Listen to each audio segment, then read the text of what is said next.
आशीर्वाद यात्रा आरएलडी की शुरू हुई है नूरपुर से, लेकिन उससे ज्यादा बड़ी बात है ये मकान जो कि भारत के पूर्व प्रधानमंत्री चौधरी चरण सिंह की जन्मस्थली है।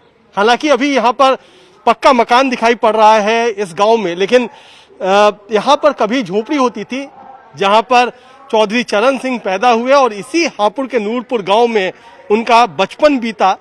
अभी भी इस घर के साथ उनके तमाम संबंधी, मित्र, रिश्तेदार यहीं रहते हैं और कई सारी उनके साथ जुड़ी हुई कहानियां हैं चौधरी चरण सिंह के साथ। चूंकि किसान नेता थे और अब तक भारत के इतिहास में सबसे बड़े किसान नेताओं में चौधरी चरण सिंह का नाम शुमार होता है, इसीलिए कई सारी बातें, कई सारी रोचक जानकारियां उनसे जुड़ी हुई हैं। और इस मिट्टी से जो कि हापुड़ के इस गांव में, नूरपुर में साफ तौर पर जो पुराने संबंधी भी हैं, साथ में भी रहे हैं, उनसे हम शुरू करते हैं। ये चौधरी साहब का जो रिश्ता है इस गांव से तो शुरू हुआ, जन्मस्थली रही, कैसे आप याद करते हैं, किस तरीके का था उनका बचपन, क्योंकि बचपन में ही यहाँ थे वो? बचपन तो हमारी जो पहली पीढ़ी थी उनके साथ गुजरा चौधरी साहब का। जो पहली तीसरी पीढ़ी थी हमारी बुजुर्गों की, उनके साथ उनका बचपन गुजरा।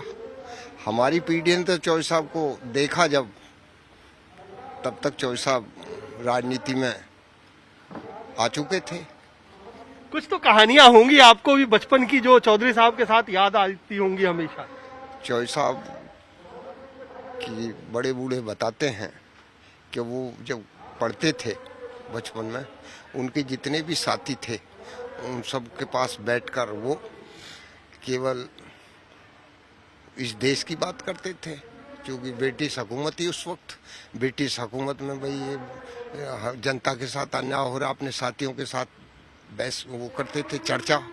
और जब उन्होंने वहाँ से आगरा यूनिवर्सिटी से पास किया तो फिर कुछ समय के लिए एलएलबी वकालत की उन्होंने।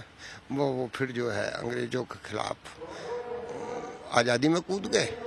और 1947 के बाद में जब आज़ाद हुआ भारत, फिर वो कांग्रेस में थी, तो गोविंद बल्लभ पंत जी जो उत्तर प्रदेश के प्रथम मुख्यमंत्री थे, उनके मंत्रिमंडल में रहे।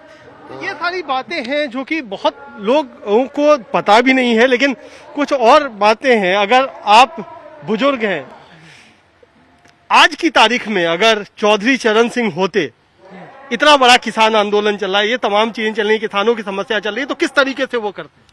दरअसल में ऐसा है, ये जब चौधरी साहब होम मिनिस्टर थे तो उस समय यहाँ दिल्ली में, तो उस समय एक कंझावला संघर्ष चला था। तो जो ये किसान यूनियन बनी हुई है ना, इस कंझावला संघर्ष में मैं जेल गया था और मैं चौधरी साहब के कहने पे गया था।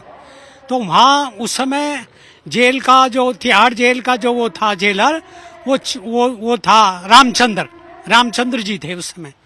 तो उनके यहाँ मतलब जो नई बनने लग रही थी, जो पुरानी जेल थी वह उसके बगल में नई बनने लग रही थी, तो जितने सत्याग्रही थे उस नई में एडजस्ट कर रखे थे।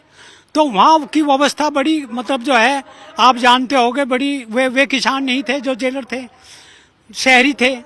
तो मतलब जो है वहाँ की व्यवस्था जो है, हमने जब बाहर आन करके चौधरी साहब को कहा तो चौधरी साहब ने मतलब वहाँ की व्यवस्था सब सही करी। तो आप इसी बात से समझते हो कि किसानों से उनका लगाव कितना था। और आज वही किसान यूनियन तमाम हिंदुस्तान में, चाहे वो महाराष्ट्र हो, चाहे वो पंजाब हो, चाहे वो मध्य प्रदेश हो, जहाँ भी कहीं है, वहीं से उपजी है, कंझावला से। और उस कंझावला में हमारा लगाव रहा। हम ही लोगों ने जो है चारों तरफ घूम घाम करके, फिर राजा महेंद्र प्रताप सिंह को भी वहाँ हमने इनवाइट किया, लाखों की संख्या में आए, उससे ऊर्जा बनी। तो ये सब मतलब चौधरी साहब का ही वो था एक दिलचस्पी जो यूनियन बनी।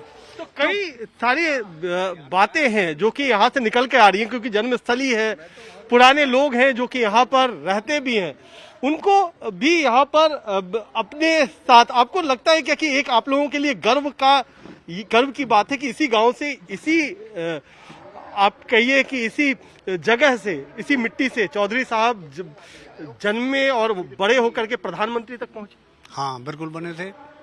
और ऐसा अगर प्रधानमंत्री आज बन जाए तो जो आज जो किसानों के साथ हो रहा है वो ये काम नहीं होता। क्या होता? बहुत बढ़िया स्थिति में किसान आज हुआ होता। उनके बेटे थे अजीत सिंह, एक बार जो है वो कोऑपरेटिव मिनिस्टर बने। उस दौरान में उन्होंने जो आज गन्ने की मिल है, जिसके आज किसान थोड़ा सांस भी ले रहा, वो सब उन्हीं की ही देन है। तो ये आज उनका बेटा है अजीत सिंह का, वो संघर्ष कर रहे हैं, किसानों के प्रति संघर्ष कर रहे हैं, और हम यही चाहते हैं कि ये भी जो है चौधरी साहब की तरह जो है निखर के मैदान में आए। अच्छा, कई सारी अभी भी क्या है क्या कि पार्टियां अलग अलग हो गई हैं, परिवार में भी कुछ लोग चले गए बीजेपी में, ऐसा भी हुआ है चौधरी साहब के घर का। मेरा मानना यह है कि पार्टियां हर दल हैं, हर परिवार में एक पार्टी है। लेकिन मैंने अपने दादाजी सूबेदार कैप्टन हुकम सिंह वशिष्ठ, मेरा गांव सिकंदरपुर काकोड़ी है, नजदीक है, और मेरे दादाजी चौधरी साहब के लगभग साथ रहे हैं। और उन्होंने हमने अपने जो बचपन में सुना है वो सुना है कि भाई चौधरी साहब जमीन से लगे हुए थे, और वो किसी एक दल के नेता नहीं थे, वो अपने क्षेत्र के जितने भी लोग हैं उनको सबको एक साथ जोड़ना रखते थे, सभी को साथ रख के। और रही आपकी क्वेश्चन की कि पार्टियां बदल गई हैं और परिवार में इस तरीके, तो हर दल में ऐसा कुछ ना कुछ होता है और हर दल का कुछ ना कोई एक नेता जरूर होता है। तो ये एक तरीके से कई बातें यहाँ पर निकल करके भी आई कि किस तरीके से जब खुद प्रधानमंत्री थे या गृह मंत्री थे चौधरी चरण सिंह, तब भी उन्होंने किसानों के लिए किस तरीके से बहुत सारा संघर्ष किया, उनको लेकर के हमेशा चिंता बनी रहती थी।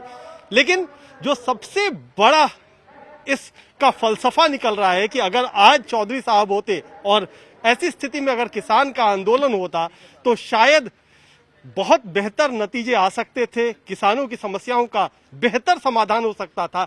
ऐसा लोगों का, इस गांव का, इस पैतृक निवास का मानना है। यहाँ पर तमाम लोग यही मानते हैं कि चौधरी चरण सिंह से बेहतर किसान नेता ना अभी तक हुआ है, ना आगे आने वाले कई पीढ़ियों में होगा। कैमरामैन प्रेमचंद मिश्रा के साथ कुमार कुणाल, नूरपुर गांव, हापुड़, आज तक।